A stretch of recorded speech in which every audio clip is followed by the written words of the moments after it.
Does it taste right? Does it feel right? I'm Andy Boyd at the University of Houston, where we're interested in the way inventive minds work. Do you know my name?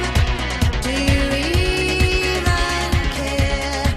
A transcript of this Engines of Our Ingenuity episode, number 2945, is online at uh.edu/engines. Additional episodes are available by podcast.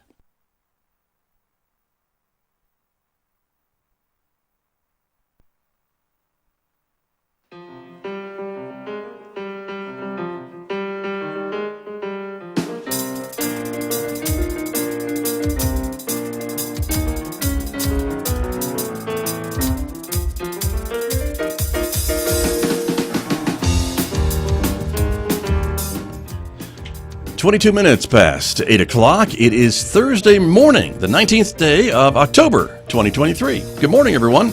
I'm Scott Michlin. Thanks for tuning in to KSJE. We're at 90.9 FM over the air, of course, here in Farmington, Aztec, Bloomfield, and all of San Juan County, New Mexico. In Durango, Colorado, you can tune us in at 103.3 FM. And if you're anywhere else on the planet and want to listen to see what we're up to, just go to our website to tune in, ksje.com.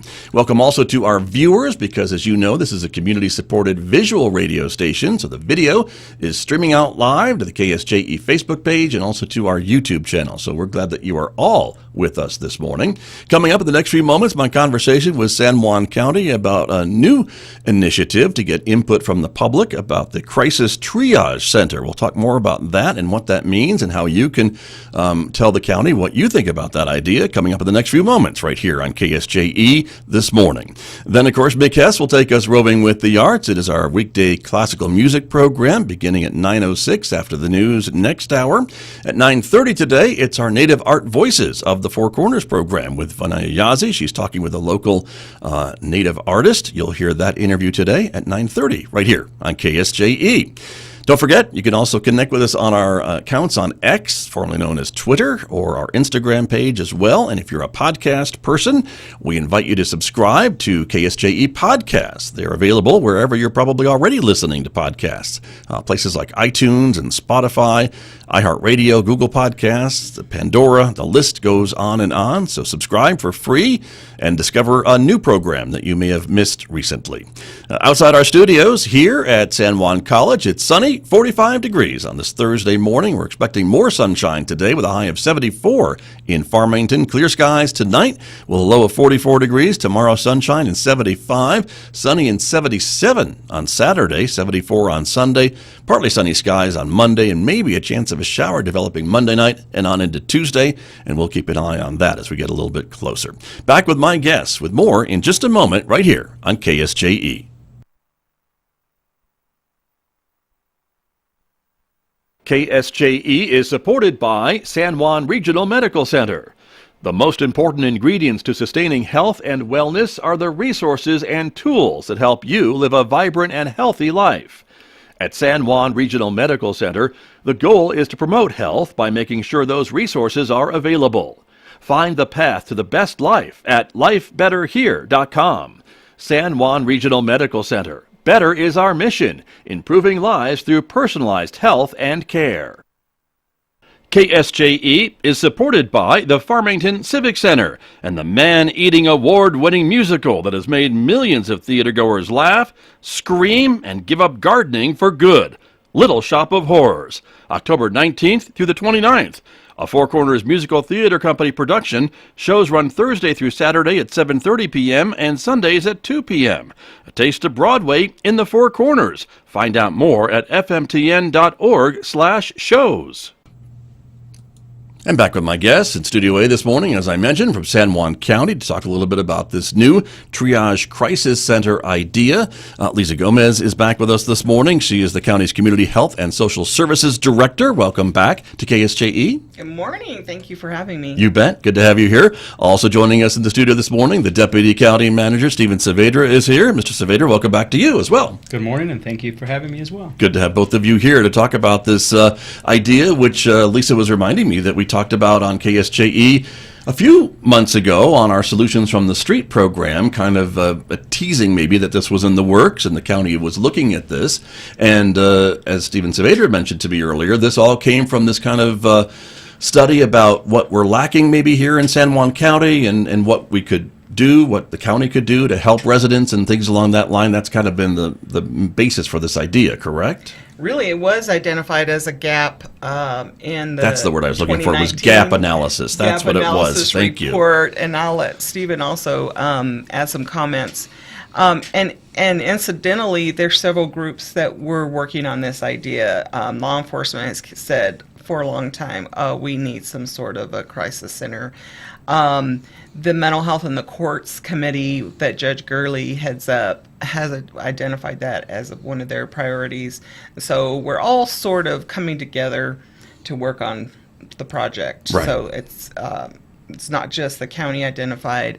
It's a lot of groups in the community saying we need this. Understood. But the county, to me, it seems to be taking the lead on finding solutions to this issue from this gap analysis, right? The county did commit some funds to hire a consultant on this feasibility study and ultimately a business plan. Right. So yes, I think in that way we certainly have Right. And taken the lead. And the results to hopefully serve all of the county as well, not just the cities or just one area of the county. That's the idea as well. Totally, yeah, absolutely. The idea that the entire county is in need of such a service, and actually in the region. True. I think that's very true. Mr. Saavedra, Stephen Saavedra, talk to me a little bit about this gap analysis and then how we got to this point to look at this emergency crisis triage center. Yeah, thank you, Scott. So as Lisa had mentioned, this came out of the 2019 gap analysis, an area where we are lacking. And it's not just San Juan County. This is nationwide, Sure. Unfortunately. So what we have in our community and a lot of communities is folks that are suffering from behavioral health issues, be it alcohol use, drug use, be it issues with anxiety, issues with potentially suicide, things of that nature. There is not a particularly good place for those individuals to get services. Where they get services currently are either the hospital emergency room or the detention center, unfortunately. And those entities are not the greatest at serving these individuals, not because they don't want to, but they just don't have the resources or capacity to do so. So identifying that within previous work and looking to this feasibility study, looking to the help of Dr. Wayne Lindstrom to identify what we can do as a community to be able to have a place where these individuals can go and get the services that they need. It'll be good for them, it'll be good for the entities, it'll be good for the community at large if this can all come together, a crisis triage center. Right. And from your description, it sounds to me like when someone is having a mental health crisis, by the time they are with law enforcement or heading to the detention center or heading to the emergency room, they are well past maybe several other steps that maybe could have been some earlier intervention, some earlier help to help that person, right? I mean, once you're at the police department or in the back of a police car or at the emergency department, your options are kind of limited at that point. Correct. And unfortunately, the symptoms that they're suffering get worse, not Right. better. And that adds additional stress not only to that patient, that client, but those folks that are trying to help them. It could be a situation where there's even some violent episodes, and that's not a good situation for anybody. So let's try to mitigate those situations. But when they're in the back of a police car, when they're heading to an emergency room, those situations, just because of time is starting to grow, can create that situation to get even that much worse. Right. And so this would hopefully be an earlier kind of intervention or earlier type of treatment or help Correct. than what you're describing. Absolutely. Gotcha. Absolutely. Very good. And so there's a stakeholders meeting coming up soon to get the public's ideas about what this could be or what types of things are needed in the community. Lisa, when's that happening? Yes, it's Monday night, November the 13th, 6 o'clock at the Civic Center. So watch for announcements about that. We really want to update the public and stakeholders the work that's happened from our contractor on the feasibility study, and also really get a feel from the public, what the true needs are from their perspective, so that we can, as we move forward, we can, the contractor can give us some suggestions. What's the right level of service that's needed for our community, and things like that. So not only get the word out that this is in the works, that we have a feasibility study, not that we're at the point to build the Right. center, Right. but we're in the feasibility. This is the planning study. stages, This is right? The planning stages, yes. Okay. And what type of, I guess, center, as we've been describing, does the community want or need? And what level of help or care do we need to have in that staff of that center? That's Is part of these questions that are being asked, That's, right? yeah, that's part of the feasibility, to determine, hey, is it really needed? And if so, what's the level of service? What kind of facility? What number of practitioners? What kind of practitioners? What's the model that we should be looking at? Right. And so what types of folks would you like to see in the audience at this meeting? We talked a bit maybe about law enforcement and medical community, maybe from the judges and things like that, criminal justice. Who should come? Definitely the list you mentioned, and mental health providers in the community. Other first responders that deal with these kinds of folks in crisis, members of the public that are maybe consumers that experience those kinds of services or have family members, any interested. It is open to the public, so It's really open to no the one will be public. turned away, of course. And course. so, but that's the idea, is to get all these folks in to be able to give their input into this process. And we want to have a very productive conversation. Dr. Lindstrom met initially with some stakeholders within our community: fire, police, detention center staff, hospital, and so forth. And so, there's going to be an opportunity to update what has happened thus far, from the initial meet and greet to where we are right now within the study, hopefully, and really have a productive conversation. That's really the hope. Is there's hopefully good ideas, good suggestions, and the stakeholders and those that are willing to participate will be able to share how this could, this feasibility study could be that much more, with their suggestions and constructive feedback. Right. And the gentleman that you're talking about, he is a consultant on this project, or is someone that the county is relying on to guide you through this process? Yes, Dr. Wayne Lindstrom. I believe he was the former, and correct me if I'm title, he was with the state of New Mexico, the director of BHSD director. So Behavioral he's health. A former. Yes, He's a former. yeah. He's currently works for RI International, who we contracted with. So Okay. he's our consultant, Gotcha. and our contractor is RI. So he knows International. behavioral health. He knows New Mexico. It sounds like he's a good resource to have on this project. He is, and he actually has a lot of experience in New Mexico. He actually assisted Doñana County with their crisis triage center and getting that up and going. He's working with another county, Grant County, doing the same process as he's doing with us on the feasibility study. Gotcha. I think it's important to highlight the importance of such a facility and how we're going to cooperate and seamlessly work with 911 and the hospital's behavioral health unit and outside outpatient providers and the law enforcement. And so how can we partner and make it a seamless process for an individual? Right. And that's the goal. That's the goal. That's the goal. And I guess maybe some folks who are listening or watching us this morning may say, well, don't we already have something like that with the new-ish mental wellness resource center that the county has also been really instrumental in getting opened. And so that serves a little bit of this population, but this would be a step further. Is that the idea? Well, Or are they separate things? They are separate things. So the Mental Wellness Resource Center is a connect center. We don't offer any mental health services except for peer support in terms of helping navigate an individual to connect to services, navigate all the complicated applications, figuring out, how does this practitioner or agency match up with the insurance they have, those kinds of things. We don't offer direct mental health services. We are not a crisis center. We're not trained to handle someone in crisis, although we do get a number of folks, and we usually walk them over to ER. Right. But That's the only place that you could take them. That's the only place the you can moment. take them Got it. right now. So if someone is in crisis, there is no place currently to take them except to the ER.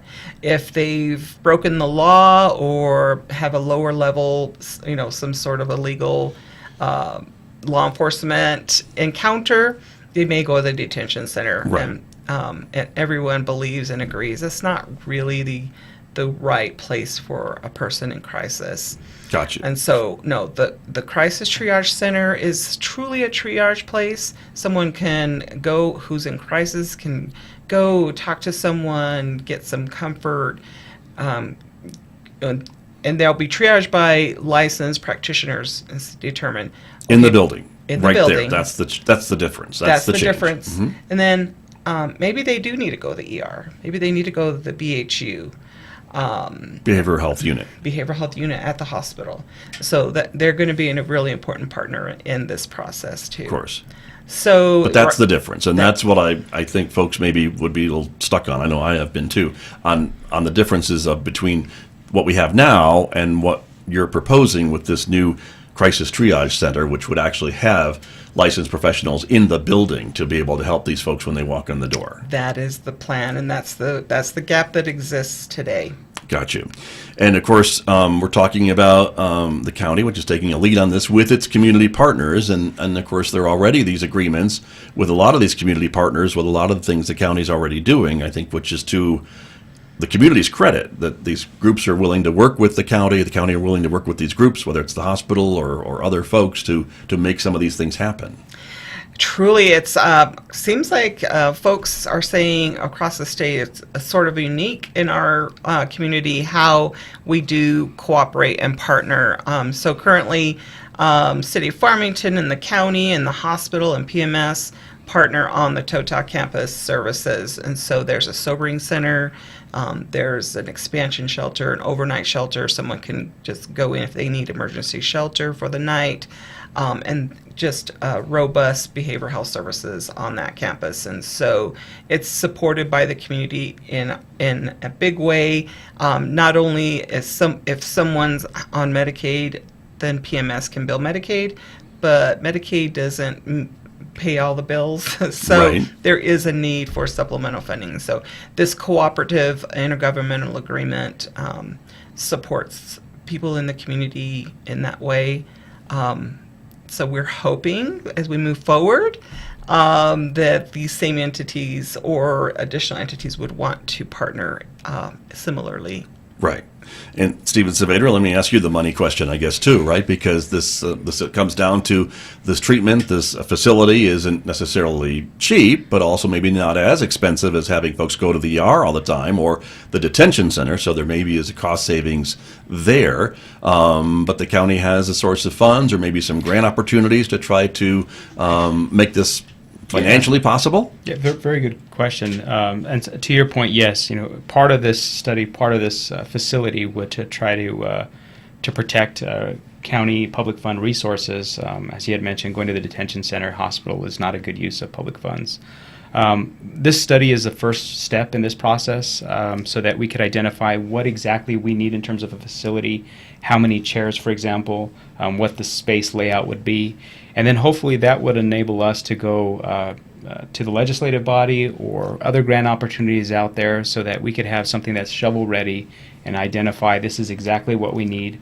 Obviously, we know it's a need in our community, especially if all the different partners are saying, hey, we need to head in this direction. And hopefully it'll make us that much more competitive to get the funding we need to construct this facility and then provide those resources to the public. Got you. And I imagine some of the other programs that Liza mentioned, the Sobering Center, the TOTA Behavioral Health, and some of those programs are already in place and already helping to maybe divert some of this population from heading to the ER, emergency department, or the detention center. you can already show some of these potential funders that the county already has some things in place to help some of this population, and this would be just another step in that direction. Is that kind of the idea as well? Yeah, I think that's exactly the idea. The state Medicaid program can't forever support an ER visit for someone in crisis, or the detention center is super expensive for someone who at a low level, law enforcement encounter. Those are expensive options, and so just without thinking about expenses all the time, thinking about what's the right thing to do also for an individual in crisis. Right. Well, and that's where we are now, right? Because if someone's in crisis, we just want to get them help, even if it's expensive. That's what we have at the moment, and this is an opportunity to maybe have a different path for some of these folks. Yes, and someone who can be supported to approach wellness, rather than the cycle of emergency room or detention center. Right.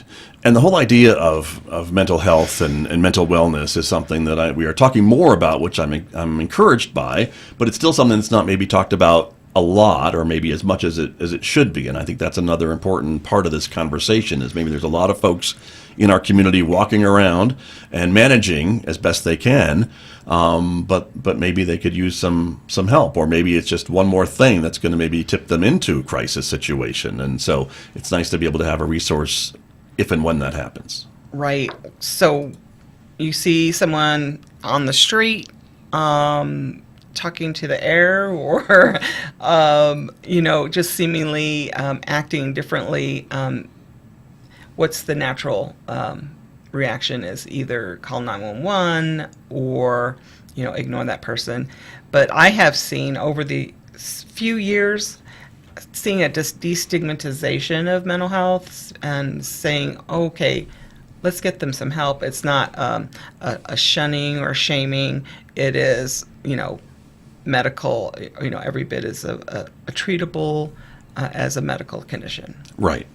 And also, a lot of times, I think, too, if someone is having a mental health crisis, there sometimes have other issues as well, whether it's addiction, drugs, alcohol, or things like that. It's usually maybe not just one thing. It's usually multiple things. Almost always. Right? Yes, that's true. And homelessness. Homeless populations, the street inebriate populations almost always have a co-occurring mental health issue as well. So complicated issues out there for that population. Right. And so this concept then, this crisis triage center would do just as the name implies, I guess, is really try to treat all the issues that these individuals present with in some kind of triage fashion. We'll deal with this first, and then we'll deal with maybe this next, and follow up with this. Is that the idea? I think that's a great way to put it, to help guide that person. And so the thought is, at least initially, is staffing with peers who have been there, done that, can speak to them in their own language, and help guide them. And it may take more than one encounter, but I think that seems to be the most effective presentation. Dealing with these folks that have the complicated issues takes some time. And so the Mental Wellness Resource Center can be a great and important part of that. And so to guide them into all the different levels and the complicated processes that they need to go to get the help that they need. Right. And Stephen Saavedra, it seems to me the county is committed to this project and working on it and figuring out how to pay for it once you get some of this data back on maybe the size and scope of what we're talking about here this morning. Yeah, so thus far, the county commission was the ones that authorized the funding for this study. Obviously, we'll see what the study comes out to be, but our hope is to make progress on that, partner with the different entities and see what we can do to make sure that at the end of the day, the public, the patients, there's a safety first mindset. We're protecting those civil rights. We don't want to have any situation with the loss of life, and we're not wasting taxpayer dollars. And so, as Lisa had mentioned, this is for the wellness of those individuals at the end of the day. There's nothing like when there's somebody having an episode, perhaps there's some violence associated with it. 911 gets called, police officers go out there, they're not knowing what to do, but of course they're not willing, they can't just leave that individual, so they try to take him to the hospital. Hospital may say, this is not an open wound, this is not something that is technically medically, and so it's a little harder to examine. And so they're, unfortunately, both entities are left in limbo. This is where this triage center, to try to right that ship, get those resources to that individual when they're in crisis, and then hopefully things will smooth out. To Lisa's point, it will take time, but at least in that immediate moment, there'll be a helpline for those folks. Right. And it gives that law enforcement unit another option, I guess, of where to take that individual instead of just to either the emergency room or jail. Yep. And so that's important. I was just going to add, law enforcement is kind of the biggest champion for saying we really need this place, because they want to, most folks, especially the city of Farmington and sheriffs that I've encountered, they don't want to just take someone to the jail or to the ER and they get a call, 48 hours later on the same person, so they are very interested in and excited about the possibility. Right. And haven't we seen a lot more training in law enforcement to identify mental health issues and people that they encounter, whether it's just in some other situation or what have you, to identify some of these things? Every single law enforcement cadet in San Juan County and I think there's only one training facility, but they all get CTC training, the crisis, or maybe a CIC, I forget what it's called, but it's a crisis. The acronym, but something about crisis training. Yes, Got it. CIT, yes, okay. So every single law enforcement officer that goes through the academy in San Juan County and all the cities go through the training. So yes, they that's a have to, that's a must. Good. And it's a wonderful thing to know. Good to hear. That's good to know. And so before we run out of time this morning, would you repeat the date and time of this meeting that is coming up for the stakeholders and others to have input on this crisis triage center? Yes. Monday night, November 13th, 6 p.m., Farmington Civic Center. And so watch for announcements on the radio, Facebook, or mark your calendars now. Right. Monday night, November 13th, 6 p.m., Farmington Civic Center. Okay. All right. And get a big crowd there. And again, folks who are watching us this morning can share this interview on Facebook to their friends and let them know about it, what's coming up. You can share the podcasts when they show up on your podcast feeds and get the word out that way as well. We're still a couple of weeks away from the date. And so we hope to get a good crowd there. And I think I'm reminded of probably a quote that I'm forgetting who said it, but, the way that we treat our most vulnerable citizen reflects better on our community or something to that effect. Yeah. And I think this is one of those instances where, we're trying to really care for the most vulnerable amongst us, and that reflects better back on us as a community.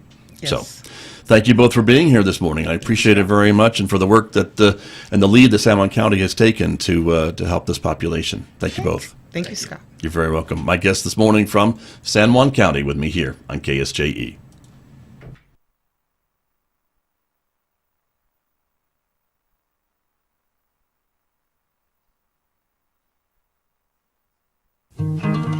Make each day a learning experience with